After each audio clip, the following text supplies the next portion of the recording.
The average human attention span is 15 seconds. Unfortunately for my intro, I'm gonna have to go way beyond that. First off, this is a commentary on a review. That means everything in the review goes. Second, there will be times when I'll switch from inside the fourth wall and breaking the fourth wall. Instead of constantly having to repeat myself, I came up with a system. This is when the fourth wall is stable, and this is when it's shattered.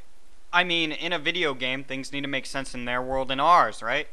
Anyways, remember how excited we all were for Metroid Other M? Everyone was so excited. Team Ninja and Nintendo coming together to create an ultimate Metroid game. One worthy of being the sequel to Super Metroid. One of the first reviews was by XPlay. Morgan Webb had this to say. Holy crap, it sucks. Of course, nobody believed her. That is, until the game came out. Then the waterworks wouldn't stop. I don't know what's worse, the fact that they called Morgan Webb's spiel heresy before they played the game, or that they agreed with it after they played the game. So I went to the written version of the XPlay review and read as much as I could without getting a headache, which wasn't very long. When I was reading it, I realized that I heard all of that stuff before, but this was new when Metroid Other M came out. And then I remembered where I heard it from. Some Call Me Johnny. Now, it's hard to write a review without plagiarizing in one way or another. I mean, two people can have the same thought, right? But one thing that I noticed with Some Call Me Johnny is that he never says one original thing. Everything he says has been said before. Also, he plot summarizes a lot. I talked with him about it and he said that it's just coincidence. He deleted a video series that I wanted to commentate on, but he said I can work on something else. And now, after a 2-minute intro, we finally get to the review.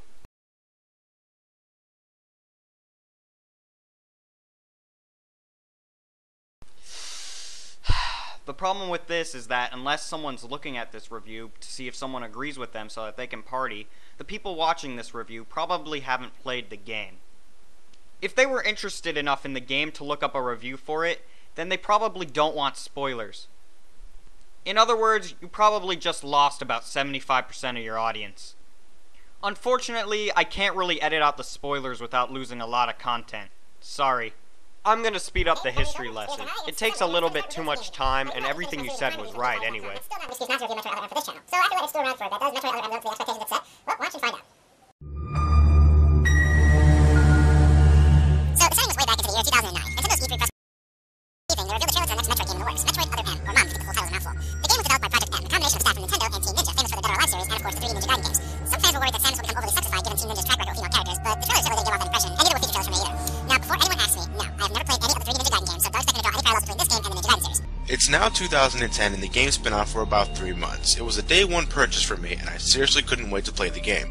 I mean, not only was it a new Metroid game, but for the first time it combined 2D elements of the main series along with some 3D elements of the Prime series, creating a third-person adventure that looked incredibly badass. Metroid Other M is without a doubt the most story-driven game in the series, even more so than Metroid Fusion, which was already pretty chatty. Cutscenes are incredibly abundant and There aren't actually that many cutscenes in this game. They're just really long. I actually kind of like this style though, because it alternates from a lot of story to a lot of gameplay, so you can set the controller down and just watch. And for the first time ever in the series, Samus is given an actual voice for dialogue instead of delivering her lines through text boxes. And it's pretty bad. Unfortunately, I'm not kidding. Samus's voice actress does a pretty terrible job in the delivery department. Just imagine a robot trying to imitate a woman's voice and you pretty much get Samus's voice, devoid of any sort of emotion or feeling. GLaDOS is better than this. Jessica Martin, care to respond? There's definitely the inner monologue voice, which is detached and I've heard it described as emotionless. It was the first joint mission I'd been a part of since becoming a freelance bounty hunter. And of course, it was the first time since my Federation days that I was following the orders of a commanding officer. It was definitely, planned on sounding like that. And she's just looking back at past events. And so she is very much detached. And, there is a little bit of remorse in some things. And then there's her kind of real-time action voice where she's very much engaged and things are very much more urgent for her. Adam, I can reach him. Give me the order, please. Lock and secure the shielding doors now. Adam, wait! can make it. Please let me go. I mean, that's Ian. That's your little brother out there. I don't think in an energetic voice either. Of course, hearing her think aloud for a long time can get rather annoying, which is why Team Ninja put in subtitles. Just hit the mute button and you're set. Granted, she's a battle-hardened warrior who's been through shit that you can only dream of, but seriously, she could have sounded a bit better. The overall voice acting is subpar at best. It's certainly not the worst I've ever heard, but it's not horrible in a sense that it could be entertaining, such as the voice acting in Resident Evil or Castlevania Symphony of the Night. It's just... Come on, Samus. Let's go next door. bad. What? No credit for Dave Elvin and Mike McGillicuddy? I thought they did a good job. But it isn't just the voice acting that's bad, the overall story just seems average. The game takes place immediately after the events of Super Metroid and before the events of Metroid Fusion. After giving Mother Brain a colorful raping with a hyper beam, Samus sets off once more into the far reaches of space. While traveling, she receives a distress signal that leads her to the bottle ship. Upon entering, she sees that some soldiers of the Galactic Federation are already there, consisting of Name Not Important, Name Not Important, Name Not Important, and Name Not Important. There's also Anthony Higgs, a war buddy of Samus, and finally Adam Malkovich, before becoming a computer. Yeah, sorry for that spoiler, but if you already played Metroid Fusion, you already know this man is doomed at some point or another. It's like playing Crisis Core after playing Final Fantasy VII. It turns out that they too have also received the distress signal Samus received and were dispatched to see what the problem was. Samus, thinking it's too dangerous for them to go alone, decides to tag along, seeing as she used to be part of the Galactic Federation before leaving to become an independent bounty hunter. She also sees Adam as some sort of father figure to her, and because of that, I'm guessing she's completely willing to do whatever he orders to do, like, oh, I don't know, not allowing to use her weapons until he authorizes it. You see, in this game, Samus is already equipped with just about every single upgrade she received in Super Metroid, minus the X-ray scope, but she isn't allowed to use them until this guy says it's okay. What the hell? Granted, Metroid games have had their fair share of stupid excuses for taking away Samus's power-ups, but this is just retarded. Do you really think flying into a wall or starting off without your weapons for no reason whatsoever is better? Or do you just want to start with all the power-ups? It's called a plot device. The justification for this isn't much better either. Adam thinks that Samus traveling while fully powered can cause irreprehensible damage to his crew and the bottle ship, especially with the use of power bombs. Okay, but that's still no reason to deauthorize the use of the speed booster, space jump, grapple beam, various suit, and the gravity suit! If Adam lets Samus use them, then she might become rebellious. As in, oh, what's a power bomb here and there? Besides, in the military you always listen to your superiors because they must have a good reason for doing it. Seriously, if your commanding officer tells you not to use grenades, you're not going to use grenades. Also, Adam needs to trust Samus so she wouldn't do anything that he didn't say. And if she didn't, I'm pretty sure that 6 Federation members at full power can defeat Samus at full power. Or, you know, just kick her out. Anyway, after dealing with this blob of insects, the team decides to split up, covering different sections of the bottle ship all at once, with Samus being sent to Sector 1. The bottle ship is broken up into different sectors, so if you played Metroid Fusion before, then you know exactly what you're getting into. Throughout Samus' travels, she'll encounter this result of a Chocobo and Moogle's one-night stand that looks incredibly harmless until you see the thing devour the remains of a boss Samus destroys. Yikes. Wow, the little birdie eats honey. It's real intimidating. This Furby from Hell actually pulls a Pokemon later on and evolves into this thing, becoming more of a threat, but nothing Samus and Anthony can't handle. Viewer, if you're watching this without playing Metroid Other M, then you need to know that he's condensing the story. When you run into the Furby's body, it's implied that the monster opened it and ate all the innards. There's other things here and there, but to point them all out would take forever. The story follows the footsteps of Half-Life and Mother 3 in the way that it's a mystery and you try and put all the pieces together until the very end where everything's explained, and then you're like, wow, did that just happen? That's awesome. Soon in Sector 2, Samus will encounter a lone woman who calls herself Madeline Bergman, and before getting more information from Madeline, Samus is attacked by an assassin that was actually an original member from Adam's squad. Though we never do find out who this person is, and we do never get to fight him head on. I hear it may be the character James, but the whole subplot involving the identity of this madman is kinda dropped later in the game. If you pay attention closely, you'll know that it's James. The best example I can think of is that Samus chases the deleter to the Bioweapon Research Center, and later you find James's body there. Also, the deleter subplot is dropped because James stops doing things because he kinda sorta dies. After dealing with the assassin, which Samus now calls the deleter, Adam sends Samus to Sector 3 to finish off the Pokemon that attempted to kill her earlier. Eventually, Samus encounters the empty husk of the creature, which means the damn thing evolved again. See, here you figure out about the evolution. Soon after running into Anthony, we see that the Pokemon has evolved into Ridley. Yes, this thing evolved into Ridley. Wow, that is some kick-ass rare candy. So yeah, Ridley's back and Samus...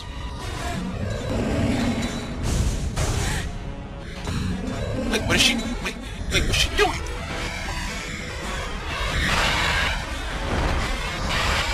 shoot him! Ridley? What? Oh my god, are you serious? Samus is suffering from post-traumatic stress disorder now? Why? Okay, for those that don't know, when Samus was a child, her parents were killed by Ridley right in front of her face. It's a horrible thing to happen to a child at such a young age, but the fact of the matter is, Samus has destroyed Ridley a number of times before this, and she was absolutely fine! I mean, if this was her first time encountering Ridley since her parents' death, then yes, this kind of reaction would be perfectly fine and make sense. But this game takes place after Super Metroid!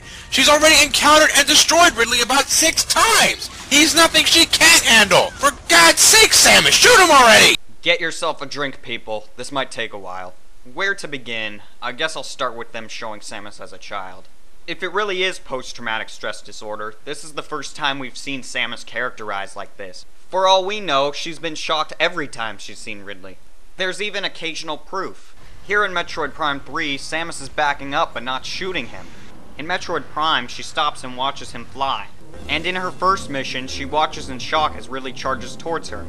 But honestly, I think the child's a metaphor for how Samus feels against having to fight Ridley for the 6th time. Like you said before, Ridley did kill everyone on her home planet except her and radically changed her life, as well as the fact that Samus has beaten Ridley 5 times before. But in the official storyline, how much has Samus beaten Ridley by? For her, it could always be a near-death experience. What we do know in Metroid Prime 3, however, is that Ridley made Samus fight him while they're falling down a 17,000 meter tunnel. If not for fellow bounty hunter Rundis, she would have been so screwed. Also, in an alternate universe, Ridley grabbed Samus, put her up against a wall, and went maximum speed, which has got to hurt. Imagine if she hadn't saved Pikachu. Also in that alternate universe, Meta Ridley chases Samus and her friends and tries to slow them down so that they have to fight him while on top of the Falcon Flyer so that a subspace bomb does not blow them up. Back in the original continuity, planet Zebes blew up into a billion pieces with Ridley still on it. Because of this, for many years Samus thinks she's never going to have to fight him again. But when she discovered that scientists duplicated Ridley, she realized that one way or another for the rest of her life she's going to have to keep fighting this thing. If I were in Samus's position, I would do a lot more than just stand in shock. I'd probably have to get a new power suit. Thanks to Anthony and his plasma cannon, Samus is released from the clutches of Ridley. Unfortunately, Ridley uses Tail Whip, lowering Anthony's defenses to sending him into a fiery pit of death. This snaps Samus out of it as she proceeds to beat the shit out of Ridley with what has to be the best version of Ridley's theme ever composed. I mean, this is an awesome rendition that fits the setting so well, it just kicks a lot of ass. Too bad the fight itself is pathetically easy. Anyway, Samus defeats Ridley and the fucker escapes before Samus can finish it off.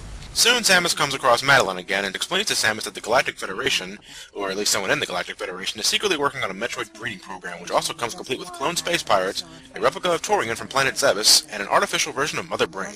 What can possibly go wrong? You know scientists, they do all these big things, but they rarely wonder if it's a good idea. The Metroid breeding program and the Mother Brain AI, known as MB, is located in Sector 0, a secret sector. Not only that, but the battleship is now on a course to intercept the Galactic Federation HQ, which only means all sorts of trouble. Samus begins to head over to Sector 0 when she comes across a stray baby Metroid. While staring at it, she's shot in the back and rendered unconscious. By who, you may ask? Adam, of course. It's hard for me to tell whether or not you really understand why he did that, and I guess it's better to be safe than sorry. You see, Adam did that so that Samus wouldn't march into Sector 0 so that he could do it himself. Not only did Samus not know anything about defeating the Metroids in Sector 0, but Adam, like any good leader, put the welfare of his subordinates ahead of his own and would rather have it that he dies instead. Plus, with Samus temporarily disabled, there's no way she could stop Adam from doing it. Turns out that Sector 0's Metroids may or may not have been genetically altered to resist their fatal weakness to cold temperatures. Adam decides to head into Sector 0 alone and causes the sector to separate and self-destruct, eliminating the Metroids and the AI of Mother Brain. He does all this because he feels he's not strong enough to defeat Ridley, even though he's clearly capable of conscious to the point where she loses her suit temporarily. Like I said before, he knew that anyone that went in there was screwed. Also, the only reason he was able to shoot Samus was because he was lucky that the baby Metroid distracted her. Adam heads off into Sector 0 and the place explodes. Farewell, Adam. See you in Fusion. With just about everyone dead, Samus heads back into the main sector and comes across this mysterious woman who I'm guessing is fully aware of Samus's planet-exploding resume and promptly freaks out. She opens a hatch and within it contains Queen Metroid. Holy shit. Well, unlike the boss battle in Metroid 2, this one is certainly more involved, as the Queen is capable of spitting out Metroids from her back and comes equipped with fucking fire breath. Unfortunately, like a lot of boss battles in this game, it's pretty damn easy. During the fight, the emergency brakes in the bottle ship are activated, causing the Queen Metroid to slam against the wall. Soon after, Samus grapples her way into the Queen's stomach and power bombs her way to victory. Pretty damn satisfying, I might add. So, with the Queen Metroid out of the picture, Samus confronts the mysterious person and explains to Samus that she's Madeline Bergman and that this woman was the artificial intelligence of Mother Brain the entire time. Turns out she was created for the sole purpose of controlling the Metroids in the breeding program, as well as the clone space pirates. The Galactic Federation, even though they created the program, found it as a threat and wanted MB dead. Actually, some whack jobs within the Galactic Federation created it. Here, Adam will explain it really quickly. In that report, I outlined the potential dangers of such a program, and explained categorically why it shouldn't be attempted. HQ listened. A small group within the Federation co-opted my report for its own purposes. She didn't take this too kindly and predictably went on a rampage of revenge against the humans. Madeline feels entirely responsible for this and begs Samus that she must be stopped. But lo and behold, MB was there the entire time and gets ready to shoot Madeline. But she's intercepted by a group of Galactic Federation soldiers. MB, now even more pissed off, summons these things and it's up to Samus to kill them. Well, not really. All you need to do is aim at MB and the fight is over. And that's the final fight in the game. So, bleh. Trust me, it's a lot better when you don't know what to do. More Galactic Federation troops arrive and put an end to the madness. The general, at least I'm assuming he's a general, pretty much tells Samus to buzz off because she's an outsider. What a douchebag. Samus is escorted out by a GF troop who turns out to be Anthony, who not only survived his encounter with Ridley, but was also the reason why the emergency brakes were activated, preventing certain doom. So, huzzah! Anthony lives, and after having another inner monologue, the game ends. Wait, that's it? Well, that was anticlimactic. But wait, it turns out it's not over, as Samus returns to the bottle ship to pick up something she forgot. Soon, Samus reaches the conference room and encounters... Phantoon? Oh, well, I guess it would make sense for you to come back. I mean, you are a ghost and such, but yeah, you need to die now. After destroying Phantoon, Samus gets what she came for. Adam's helmet.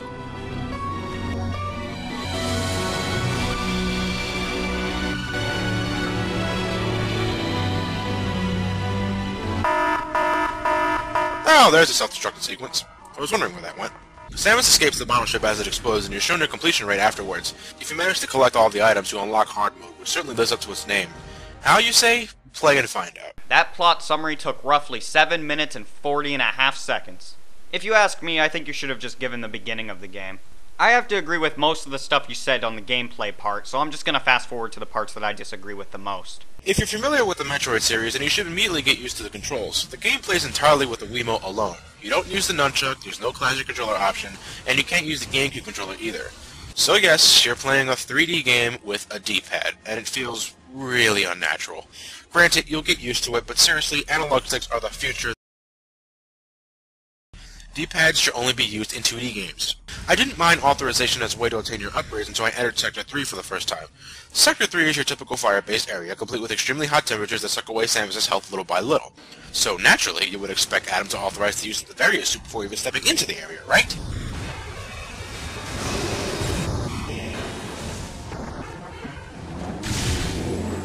Anytime now. You know, your health isn't lowering itself out of boredom, it's because you're taking unnecessary heat damage. Samus, activate the Varia feature on your suit to protect yourself from heat damage. What the fuck? Holy shit. When I first encountered this moment, I did a double face palm complete with a sigh of disappointment. Why, oh why, would Adam take that long to authorize the use of something that vital? Maybe he was too busy paying attention to another subordinate. At first I thought it was weird too, but then I realized it didn't take that much energy away from you and it didn't last too long. So aside from the fact that it gets you thinking, it's not really that big of a deal. In fact, why deactivate the Varia suit in the first place? It helps protect Samus! There's no danger at all with it being available from the start. The same goes for the gravity suit, which doesn't get activated until Samus is nearly sucked into the void of space! What drug are you guys on? If it helps you, why deactivate it? Ugh! I still think it's a game of trust the two put on each other. I mean, without trust, where would they be? New to the series is the diffusion beam, which causes an explosion to occur when you fire a charge shot and covers a nice amount of area. It's a pretty nice addition, doesn't require authorization for some reason, and I hope it comes back in future installments. The reason she doesn't have it yet and why it doesn't need to be authorized are linked to the same reason. She picks it up after defeating a boss. But overall, the only time the speed booster comes in handy is during sections where it's mandatory. It never really gets used anywhere else, which I found disappointing. Actually, as you would expect, the speed booster, if you run in a straight line long enough, makes you go faster, so it's great for transportation. The main sector itself screams Metroid Fusion. It's basically a giant research station containing all sorts of creatures, puzzles, and, oh fuck me, Rinkas!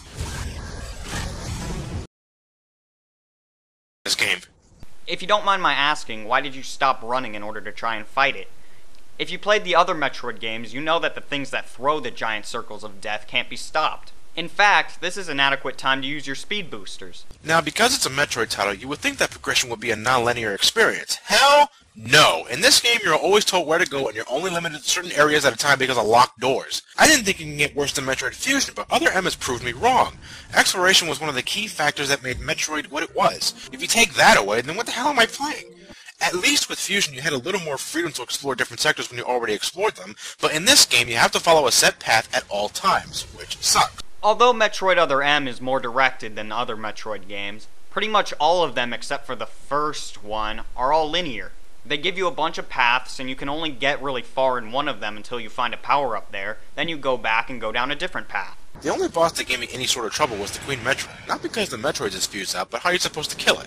After Samus rolls her way into the Queen Metroid's stomach, you need to use a power bomb to finish her off. However, there's absolutely no indication at all saying you can use the power bombs, because you need to be authorized first. Usually when you're authorized to use an upgrade, the game immediately cuts in the menu and lets you know that you can use the item, but no, there's nothing here telling you can use the power bombs at all. I mean, judging from my experiences from Metroid 2, my mind immediately thought of using bombs, but the only reason why I didn't think of using power bombs was because I wasn't told I could use them. Why suddenly not tell me I can use upgrades? What asshole? I thought obvious weak spots was a problem most gamers hated. I actually prefer this method because you have to think about it. First, you realize you're in the stomach and losing health quickly and therefore have to defeat the Queen quickly. Second, you're stuck in Morph Ball mode and you try normal bombs, but it doesn't work. Then you realize you've got to use power bombs. What? You don't remember how to use power bombs because they told you at the beginning of the game? Tough luck. Game over. There is enjoyment to be had in this game, but a lot of stupid design choices and unnecessary technical problems keep this from being a good Metroid game. With that said, I'll give it a 7 out of 10. If you're a Metroid fan, you'll at most like it. If you're just getting into the series, you're probably best off renting it. You know, with all the negative stuff you said about the game, I thought you would have given it a much lower score. Oh well. After watching this review, I realized that you don't follow the popular opinion to the teeth, otherwise you would have ranted about concentration. I also gotta admit, some of your jokes were pretty funny. So I'm sorry if I ever came off as a jerk to you. The main problem people tend to have with Metroid Other M is its story. Even if the story were as awful as people say, story isn't a very important factor when it comes to video games. Sure, this game is really story-driven, so it might be a few more points than average, but still. And if you really hate the cutscene so much, you can just take the passive approach and do something else while you're waiting for it to end. And if you really do find the game too easy, there's always hard mode.